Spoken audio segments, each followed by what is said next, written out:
আসসালামু আলাইকুম এভরিওয়ান, আশা করছি সকলে ভালো আছেন। ঈদ আয়োজনে আমাদের আজকের পর্বে থাকছে কাফ কুনাফা রেসিপি এন্ড উইদাউট ওভেন। আশা করছি আপনাদের সকলের কাছে আমার আজকের সহজ রেসিপি ভালো লাগবে। আর আমার আজকের সহজ রেসিপি কুনাফা যদি ভালো লেগে থাকে তাহলে অবশ্যই আমার চ্যানেলটিকে সাবস্ক্রাইব করে পাশে থাকা বেল আইকনে ক্লিক করে নোটিফিকেশন অন করে রাখবেন, তাতে আমার সমস্ত নিত্য নতুন রেসিপির ভিডিও পেয়ে যাবেন। আর এই কাপ কুনাফা রেসিপিটি বানানোর জন্য কিন্তু কোনো ধরনের কোনো বেক করার প্রয়োজন পড়ে না। বেকিং ছাড়াই ইনস্ট্যান্ট কিভাবে তৈরি করবেন সেটাই আমি আপনাদের কাছে শেয়ার করব। আশা করছি আপনাদের সকলের কাছে আমার আজকের এই ডেজার্ট রেসিপিটি সহজ লাগবে। তো চলুন দেখে আসি কুনাফা তৈরি করার জন্য আমি কি করছি। প্রথমে আমি একটা প্যানে সামান্য একটু ঘি দিয়ে দিচ্ছি, 1 চামচ মতো দিয়ে ঘিটাকে একটু গরম করে নিতে হবে। তবে আপনারা এখানে বাটারটাও দিতে পারেন ঘির পরিবর্তে। তারপর আমি এখানে 1 প্যাকেট সিমাই নিয়ে নিচ্ছি, আপনারা যে কোনো ব্র্যান্ডের সিমাই কিন্তু নিয়ে নিতে পারেন। আমি এখানে 1 প্যাকেট লাচ্ছা সেমাই নিয়ে নিয়েছি। লাচ্ছা সেমাইটা আমি অনবরত নেড়ে চেড়ে আর কি ভেজে নিব। আপনারা যে কোনো সেমাই নিতে পারেন এবং খুব সুন্দর করে আর কি একটু ঘি বা বাটার দিয়ে আর কি সুন্দর করে ভেজে নেবেন। তো অনবরত নেড়ে চেড়ে আমি এরকম লাল লাল করে নিয়েছি সেমাইটা, অনবরত নেড়ে চেড়ে আমি এরকম কালার করে নিয়েছি। এরকম রংটা যখন বদলে যাবে তখনই কিন্তু নামিয়ে নিতে হবে। তারপর আমি প্যানটা একদম ক্লিন করে তারপর আমি দিয়ে দিচ্ছি 3 কাপ লিকুইড দুধ, 2 চামচ হলো দিতে হবে কর্নফ্লাওয়ার, আর হাফ কাপ দিতে হবে হলো গুঁড়া দুধ। হাফ কাপের একটু বেশি দিয়েছি আমি। আর হাফ কাপ হলো চিনি। এখানে আমি ক্রিমটা তৈরি করব কুনাফার জন্য। আর মিষ্টি পরিমাণটা আপনারা কে কতটুকু দিবেন একটু ভেবে চিন্তে দিবেন, যদি বেশি খান আর একটু বেশি দিয়ে দিবেন। তবে আমার মনে হয় হাফ কাপই যথেষ্ট, হাফ কাপে অনেক মিষ্টি হয়েছিল আমার, তবে আপনারা কম করেও দিতে পারেন।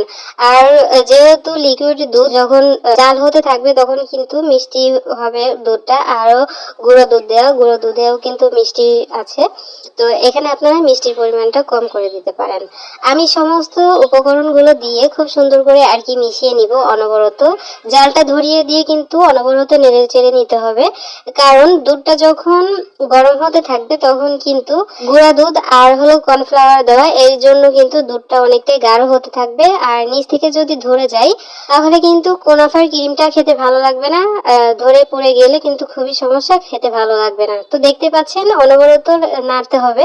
যখন দুধটা গরম হয়ে যাবে তখন এরকম ঘনত্ব হতে থাকবে। তো দেখতে পাচ্ছেন আমি খুব সুন্দর করে আর কি নেড়ে চেড়ে খুব সুন্দর করে কুনাফার ক্রিমটা রেডি করে নিয়েছি। এই পর্যায়ে কিন্তু কুনাফার ক্রিমটা একদম রেডি হয়ে গেছে। এখন আমি নামিয়ে নিয়ে মাত্র 5 মিনিট আর কি একটু অনবরত নেড়ে চেড়ে একটু ঠান্ডা করে নিব, যাতে উপর থেকে কোনো লেয়ার না পড়ে। তার জন্য আমি একটু 5 মিনিট মতো নেড়ে চেড়ে তারপরে কুনাফার ক্রিমটা রেডি করব। আর এই কুনাফার ক্রিমটা কিন্তু একদম পারফেক্ট একটা ক্রিম তৈরি হয়েছে কুনাফার জন্য। আপনারা কিন্তু বাড়িতে ট্রাই করবেন। ওকে, 5 মিনিট যখন আমার কুনাফার ক্রিমটা নাড়াচাড়া করে নিয়েছি, একটু ঠান্ডা করে নিয়েছি, তারপর আমি প্যানটাকে আবারও ক্লিন করে নিয়ে আমি প্যানটা আবারও বসিয়ে দিয়েছি চুলায় বসিয়ে দিয়ে আমি হাফ কাপ দিয়ে দিচ্ছি চিনি।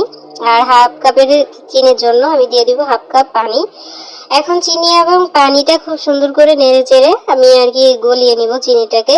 আর এটা বেশি ঘন করার কোনো দরকার নাই। যখন বলক চলে আসবে তখন অনবরত নেড়ে চেড়ে যখন বলক চলে আসবে তখন এখানে 1 চামচ মতো দিয়ে দিতে হবে হলো লেবুর রস। লেবুর রসটা এটার জন্য দেওয়া হয়েছে যাতে চিনি শিরাটা একদম শক্ত না হয়ে যায়, মানে খুব বেশি চিটচিটে ভাব না হয়, তার জন্য আর কি লেবুর রসটা দেওয়া হয়েছে। তো লেবুর রসটা আমি যখন হয়ে যাবে তখন আর কি নামিয়ে রেখেছি। এখন আমি এরকম ছোট ছোট কাপ নিয়েছি। আমি একটা কাপে আগে থেকে 2 কাপ আমি রেডি করে রেখেছি। আর আরেকটা কাপ আমি আপনাদেরকে দেখিয়ে দিচ্ছি। এখানে আমি 2 চামচ দিয়ে দিচ্ছি হলো আগে থেকে ভেজে রাখা লাচ্ছা সেমাই দিয়ে খুব সুন্দর করে চামচ দিয়ে আর কি একটু সেট করে নিতে হবে, মানে চেপে চেপে দিতে হবে আর কি। সেমাইটা যখন চেপে চেপে দেওয়া হয়ে যাবে তখন এখানে দিয়ে দিতে হবে চিনি শিরাটা। চিনি শিরাটা কিন্তু একদম গরম থাকতে হবে। চুলা থেকে নামিয়ে আর কি ডেজার্ট গুলো বানানো শুরু করবেন। তো চিনি শিরাটা খুব সুন্দরভাবে সেমাইয়ের উপরে দেওয়ার পর আমি এখানে দিয়ে দিচ্ছি ক্রিমটাও কিন্তু খুব বেশি ঠান্ডা হয়নি, ক্রিমটাও কিন্তু গরম রয়েছে। তো এইখানে কুনাফায় একটু ক্রিম বেশি দিলে ডেজার্টটি খেতে ভীষণ ভালো লাগে, মজা হয় খেতে। তো অবশ্যই ক্রিমটা একটু বেশি দেওয়ার চেষ্টা করবেন। ক্রিমটা যখন দেওয়া হয়ে গেছে খুব সুন্দর করে আমি আর কি ফিনিশ করে নিয়েছি। আর হলো উপরে থেকে কিছু কাঠবাদাম, কাজু বাদাম আর হলো পেস্তা বাদাম এগুলো দিয়ে আর কি সাজিয়ে নিব। আর হলো কিশমিশ এগুলো দিয়ে খুব সুন্দর করে সাজিয়ে নিব।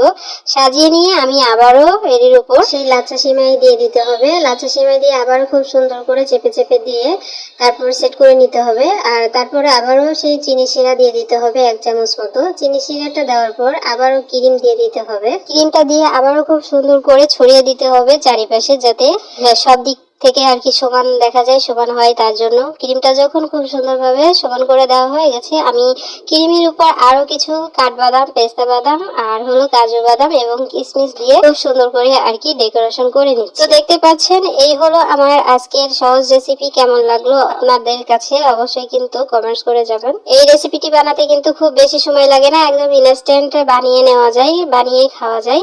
আপনারা বাড়িতে অবশ্যই ট্রাই করবেন। আর ঈদের আগের দিন রাতে যদি আপনারা তৈরি করে রেখে দেন তাহলে কিন্তু আরো বেশি ভালো হয়। ঈদের দিন আর কোনো ঝামেলাই করতে হবে না। অ্যারাবিয়ান কুনাফা ডেজার্ট রেসিপি অর্থাৎ কাপ রেসিপি আপনাদের কাছে কেমন লাগলো অবশ্যই জানিয়ে যাবেন। সবাই অনেক ভালো থাকবেন, সুস্থ থাকবেন। ঈদের অনেক অনেক শুভেচ্ছা রইলো। আমার পরবর্তী ভিডিও দেখার আমন্ত্রণ জানিয়ে এখানে বিদায় নিচ্ছি। আল্লাহ হাফেজ।